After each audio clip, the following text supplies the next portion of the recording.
هذوم مخترقين.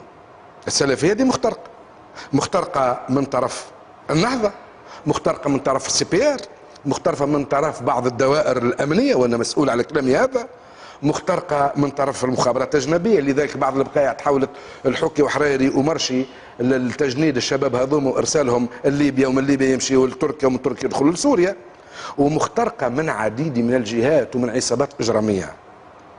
الاخطر من العمليه ايضا من الاختراق انهم قادرين تحريكهم في كل لحظه. دقيقتين تفضل. من كل لحظه تم فيها كل اللحظه هذه فيها بقدره قادر كان عندهم استعداد لحرق البلاد، وبقدره قادر ما هبط منهم حتى للشارع نهار الجمعه. يعني ثم واحد عنده الفلسه ينزل عليها، ثم واحد عنده فلسه ينزل باش العصابات الارهابيه هذه تهبط تحرق، والعصابات الارهابيه هذه تتوقف عن الفعل. اللي استهدفت اتحاد الشغل واستهدفت احزاب منهم حركتنا، حرقوا لنا مقر في جندوبه وهجموا على مقر في بن قردان وحاولوا يهجموا على مقر مدنين لكن تصدوا لهم المناضلين. الحل في دقيقه. الحل بسيط وسهل، راهو يلزم الحوار مع اللي يملك خيوط اللعبه.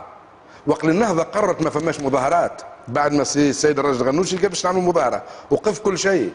اذا هنالك راس مدبر، واللي منع الحريق نهار الجمعه انه ثم اجهزه في الدوله التونسيه ودوائر معينه قالت للنهضه عليك ان تلازمي موقعك، لذلك انضبطت.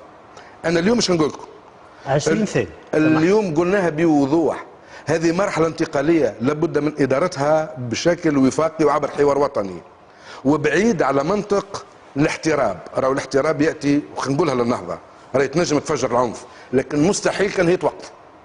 واليوم البلاد لا تحتمل، البلاد في حاجة الحوار وطني جدي واسع في كل الفاعلين السياسيين، في كل الفاعلين الاجتماعيين والاقتصاديين، يبني وينظر للأمام ويقبل بتونس تعددية ديمقراطية تحتمل الجميع في نطاق مدني سلمي ديمقراطي.